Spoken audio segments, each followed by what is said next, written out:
I have the inventor of Ordinals and Runes, Casey Rodarmor, on this podcast. We talk about how Casey, even though Ordinals may be down, how Casey is going to improve and his new ideas for Ordinals. We also talk about things such as state sycophantism, Bitcoin going forward, how Casey likes to think about Bitcoin as a more application-focused developer. This is one of the more spicy and fun conversations I've had. Casey is a wonderful conversation.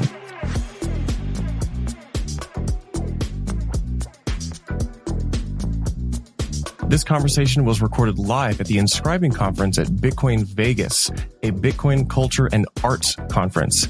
Shout out Inscribing. Go to inscribing.com or at Ord Events on X.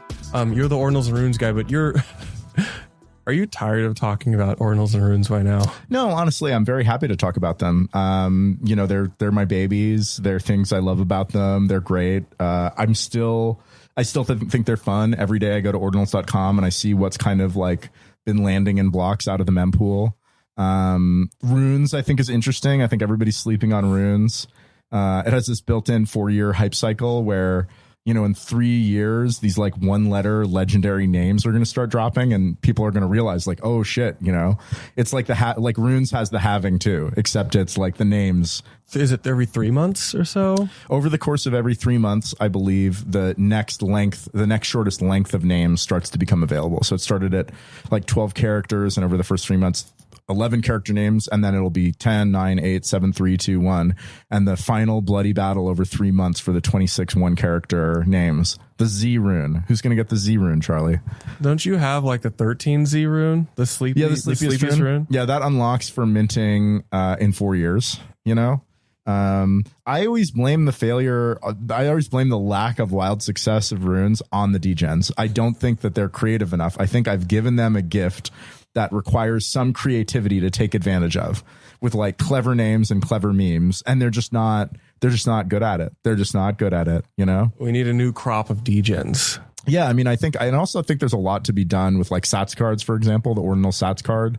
Get like the runes on a Sats card, trade them around, treat runes like trading cards, it's annoying because for me, it's really annoying. There's all this obvious stuff that can be done from my point of view, like this low hanging fruit, like just do X, just do Y. It's so easy, but I'm like one dude and I can't do it all myself. And even when I tell people on Twitter, like, hey, you should do this, like they don't do it, and also everybody is so like short-sighted and like, trying to make money. And it's like, guys, you're just going to be losers and not make money. Just don't make money and be cool. That's much better than being a loser and not making money,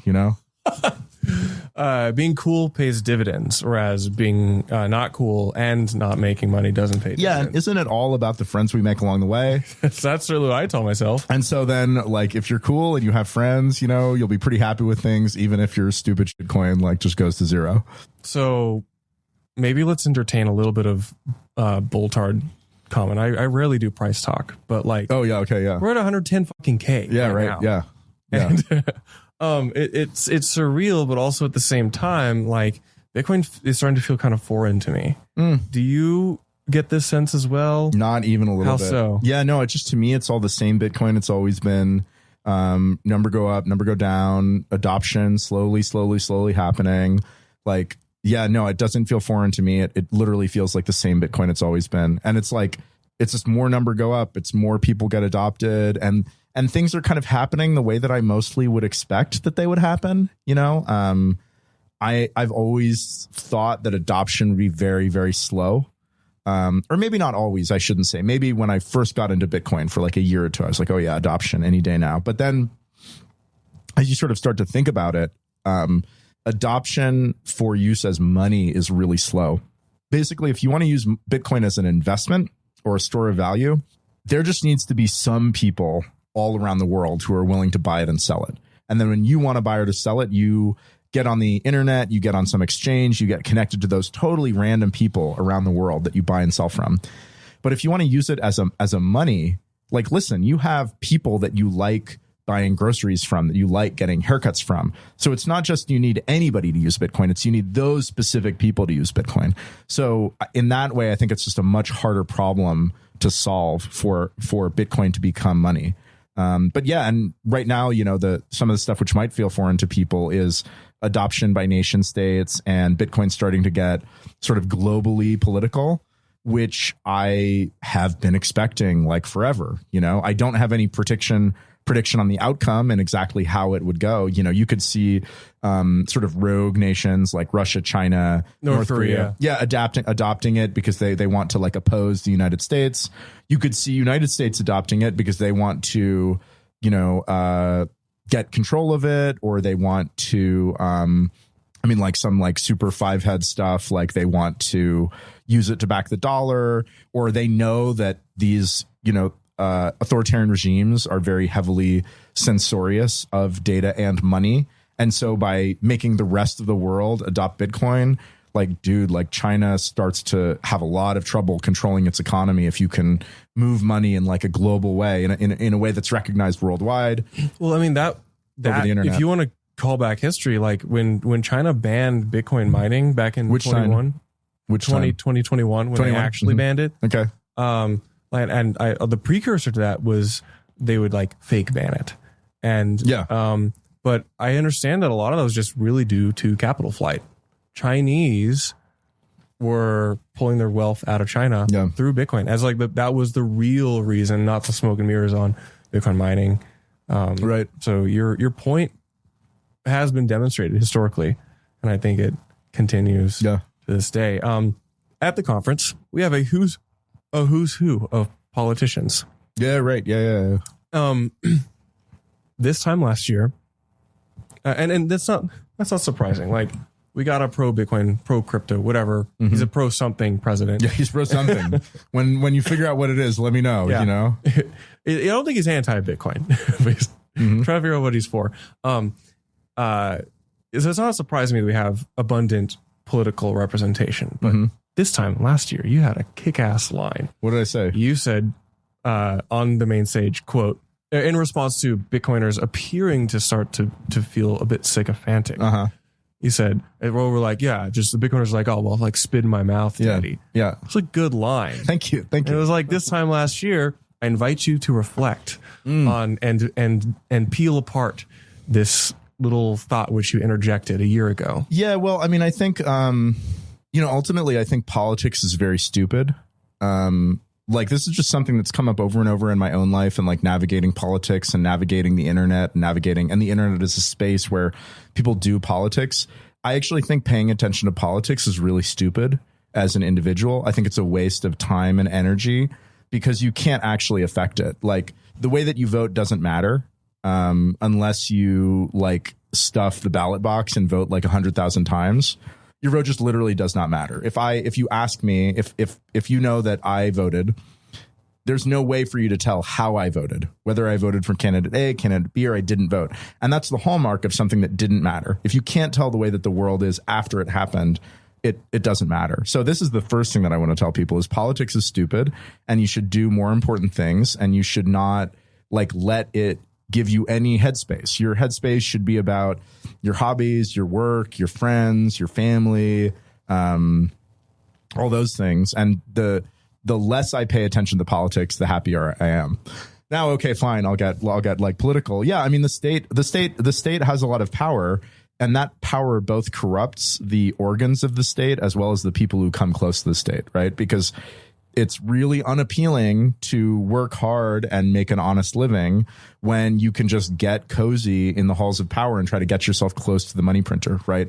Or get close to the people who are making the laws and get laws made that that favor you. And so I think that, the state and the state's power corrupts individuals. And as Bitcoin gets bigger and bigger onto this sort of like global stage and of global importance, politicians, regulators, regulations start to take notice of Bitcoin, and that will corrupt existing Bitcoiners as viewing their easiest path to success as via the state. And the problem is a lot of them will convince themselves that they're like doing the right thing, but it also will make a lot of new Bitcoiners who were already sycophants of the state, normies who were sycophants of the state, or politicians will become Bitcoiners. And obviously they're like the most cucked of any of us. Like they're spending 100% of their time thinking about politics, which is 100% too much. So, I mean, it's only going to get worse from here.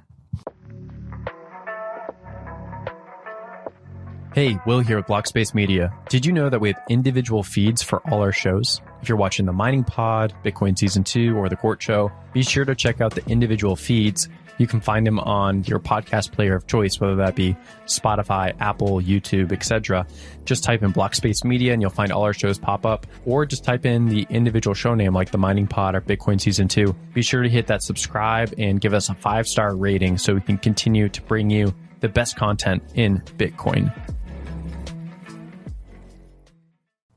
Do you think we'll have more or less politics in Bitcoin in 10 years? Probably more. I mean, I think a lot of Bitcoiners are a little bit over optimistic about this next phase that we're going into.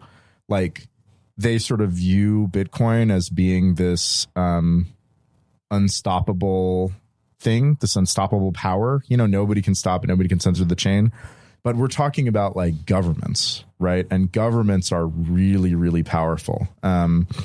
If for some reason US politicians started to really sour on Bitcoin and they got, you know, European governments like going with them, and even if they could get authoritarian governments with them, because you know, every government stands to lose by losing control of the money printer, right? I think we could see a kind of suppression of Bitcoin, like the war on drugs, right? Where, you know, the government can't totally eradicate drugs, but it can actually make it very unpleasant for the average person to use, you know, at great cost, at great extent. Or they'll prescribe you their particular brand of drugs, sure, and create a whole new systemic issue. Yeah.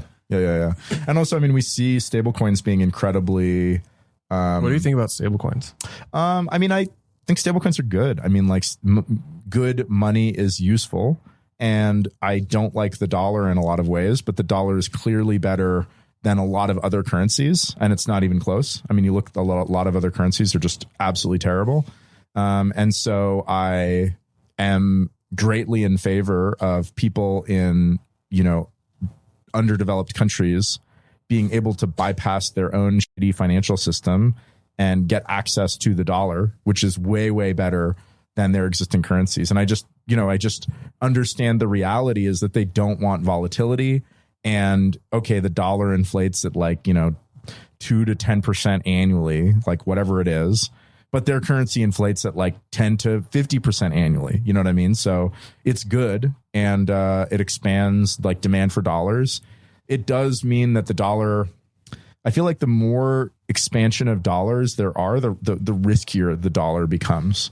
Like, it becomes the larger the for itself or just systemically. It becomes, I worry about these like systemic problems. Like, for example, you know, there's all this external demand for dollars, and the United States is kind of just taking it as a given that they can keep printing money or printing treasuries to sate this demand abroad, right? And if all of a sudden that demand like dries up, you know, let's say that, you know, all of a sudden they're all like on the Lightning Network, you know, that, I mean, obviously it'd be great, but they're like going on the Tether's going on the Lightning Network, right? I suppose, yeah. But like if all of a sudden that demand went away, well, okay, if you're banking on $1 million of demand a year, that's not so bad. You just kind of absorb it. If you're banking on multiple tens of billions of dollars a year of external demand, all of a sudden your debt is like that you were relying on being able to service by, you know, being by fulfilling this demand goes away. It seems like it just becomes a much bigger and bigger systemic risk, basically. Let's switch gears. I want to have kind of a hilariously meta conversation. Mm-hmm. Let's talk about your podcast on my podcast. Hell yeah. Yeah. The Hell Money Podcast. Fine podcasters sold. Hell.money is the domain. They're sold in one fewer place than they used to be. Oh, really? Well, all right, you're not on Patreon again, are you? No. Booted off of Patreon. You got Patreon. We did. Yeah. Too much. We shitcoin too close to the sun. Yeah. Too much alpha. Yeah. Too much alpha. That's right. They had to, what's funny is I feel that 2023 and 24 were very much Hell Money Pod Season 2. Mm-hmm.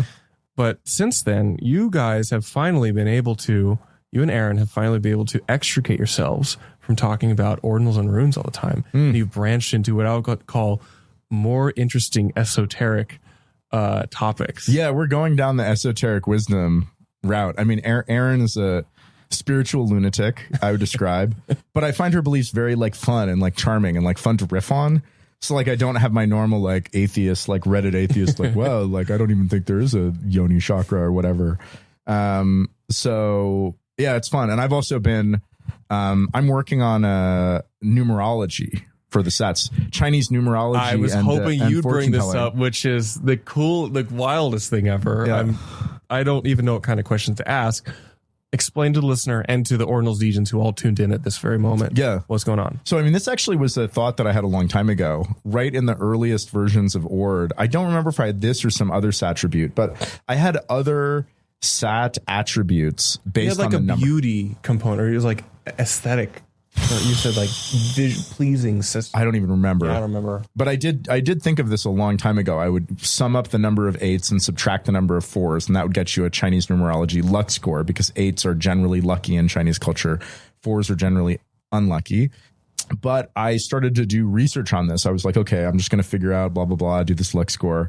And what I found out is that Chinese numerology and fortune telling is incredibly complicated. Like, you don't get like this whole fucking giant fucking country like stewing on fortune telling for 6,000 years and like not get a bunch of really crazy, really complicated systems. So my original idea was do the simple luck score. I've actually pulled back from that because I want to make sure that what I do is objective.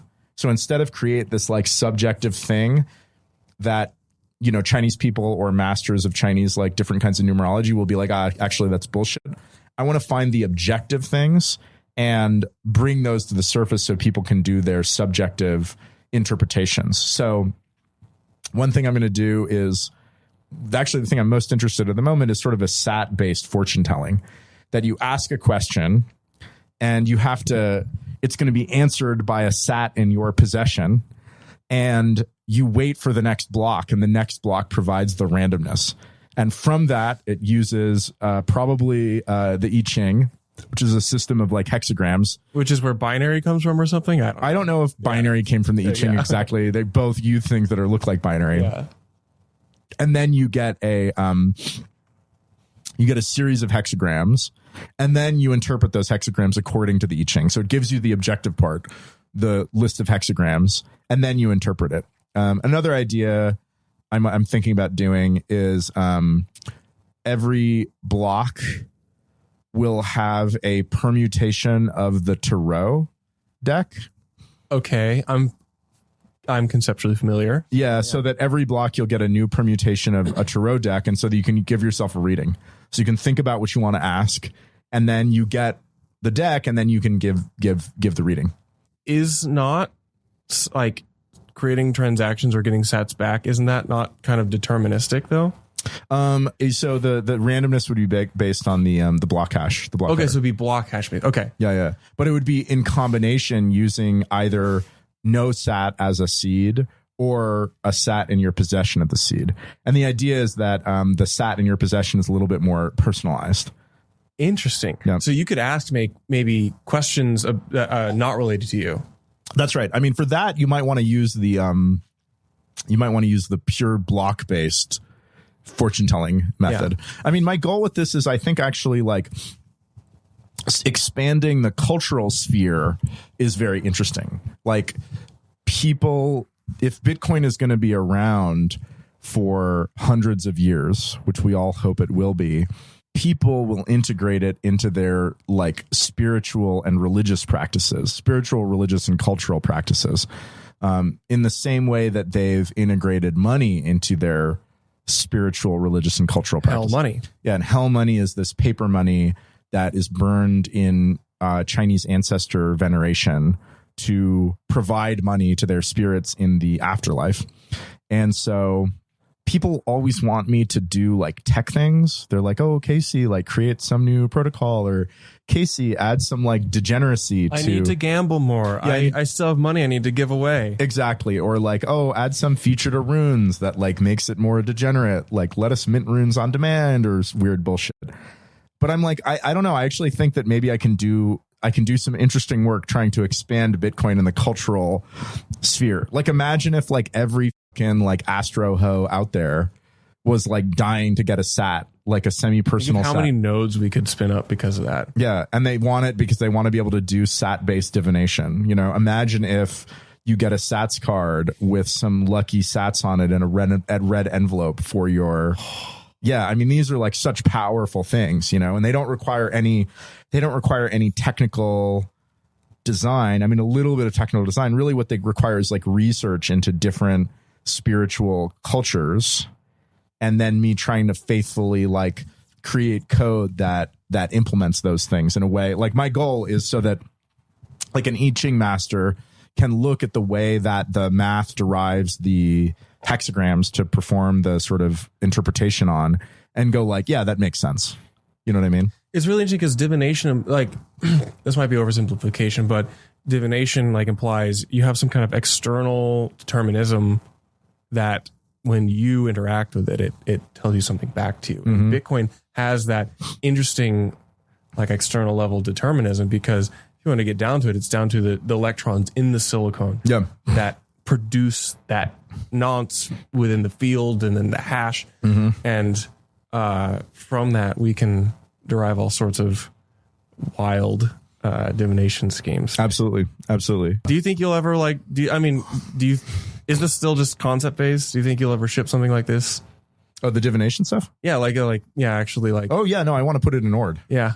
Yeah, I don't see why not. I mean, the only problem is I don't know how much I want to clutter the SAT page. You know what I mean? Mm-hmm. But yeah, I don't think there's any reason not to add this. Or I can just add like, you know, some little show me the esoteric spirituality button, and then you see this bullshit, you know? But yeah, I don't see why not. And also, you know, of course, like there's already so much fluff. Like there's the SAT number, there's the decimal representation, there's the percentage representation. The Teleburn address, which is now hidden behind... I unhid it. Oh, you did? Yeah, I don't know if we put it back. I mean, my plan was to put as other of things last in there. night because I was. Yeah, we haven't deployed the latest version of Ord, but we unhid that. We're like, whatever, just put it out there. Put it on there. We need every little bit to get more people to burn in penance their Ethereum NFTs. Absolutely, yeah. But yeah, and also like I think there's no reason there shouldn't be this like fun stuff, you know. Yeah, like Tarot is interesting. There's probably other spiritual practices that could be involved. Yeah. So I want to keep this brief, and so you can get back out to shaking babies and throwing baseballs. That's right. Yeah. Throwing babies and shaking baseballs. That's right. Yeah. General Bitcoin question. What is something interesting happening in Bitcoin that someone else is working on that you find really interesting?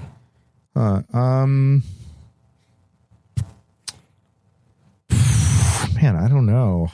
I've been kind of checked out recently. Which is okay. Yeah, thank you. I don't know. Any ideas? Give me some. Bro, I don't know. I don't want to. This is not about filters, but there's a little mini game happening in the filters debate, which is Chris Gita. Are you familiar? He's a Lightning developer. He loves filters, and he's put together a version of a config of Libre Relay, which is called Garbage Man, which pretends to be a Libre node and instead captures and does not relay your transaction. The idea being, it's a fun little game, which I think doesn't. Yeah, it messes up the preferential peering that Libre Relay does to try to find other Libre Relay. There's another guy, he's also at this conference, Stu, who has put together a counter Libre config, which peers like to a bunch of nodes and tries to snuff out which ones are the garbage man capture nodes. And there is a little goofy, it's an incredibly indie niche war that maybe 50 people are paying attention to, where they're just trying to identify each other's nodes. That shit is so boring to me. I mean, like the ultimate issue is that, like, listen, people are paying miners to get certain kinds of non-standard transactions mined, and this makes those miners more profitable than other miners and reduces Bitcoin centralization. And how you feel about this, how you feel about the nature of those particular transactions is like super irrelevant. That's all that matters, right? And it's like, just start relaying them, like, give me a break, you know. And then also, we haven't had the on-chain demand that we all want. So why shouldn't we pay the miners to secure the chain?